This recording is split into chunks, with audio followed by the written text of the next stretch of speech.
মা বাবারা ছেলে মেয়েদের মধ্যে কার কোন যোগ্যতা তাকে ওইভাবে কাজে লাগাতে হবে। সবার এ প্লাস পাওয়ার কোনো দরকার নাই।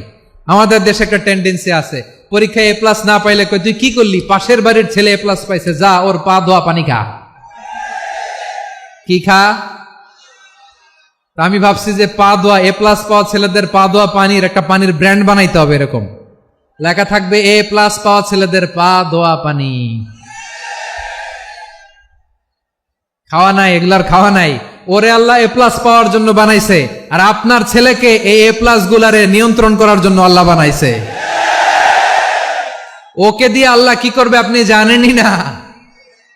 একটা এ প্লাস, একটা এ গ্রেড একটা মানুষের জীবনকে ঠিক করে দিতে পারে না। আপনার ছেলেকে আল্লাহ অন্যদিকে যোগ্যতা দিয়েছে। ওদের মনোবল ভাঙবেন না, খবরদার খবরদার। ছেলে মেয়েদের মনোবল ভাঙবেন না। যাকে দিয়ে যেটা হবে তাকে দিয়ে সেটা করতে হবে, তার প্রতিভাকে সেভাবে কাজে লাগাতে হবে। তাহলে বাংলাদেশ, আমাদের এই জনসংখ্যা জনসম্পদে রূপান্তরিত হবে।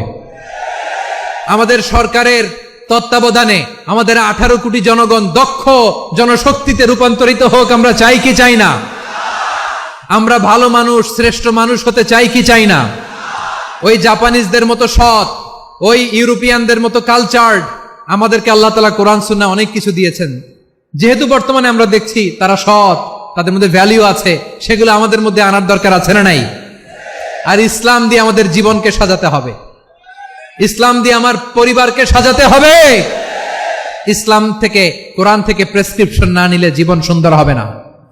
কোরআন থেকে প্রেসক্রিপশন না নিলে সমাজ সুন্দর হবে না।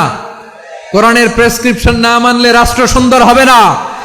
কোরআনের প্রেসক্রিপশন অ্যাপ্লাই না করলে শুধু দুর্নীতি দমন কমিশন দিয়ে দুর্নীতি বন্ধ করা যাবে না। এজন্য কোরআনের আইন আমরা চাই কি চাই না? প্রিয় ভাইয়েরা, হিউম্যান রিসোর্স ডেভেলপমেন্ট, মানব সম্পদের উন্নয়ন, আমাদের সরকার যেন এদিকে নজর দেয়। আমরা যেন এই ব্যাপারে যত্নবান হয়ে উঠি।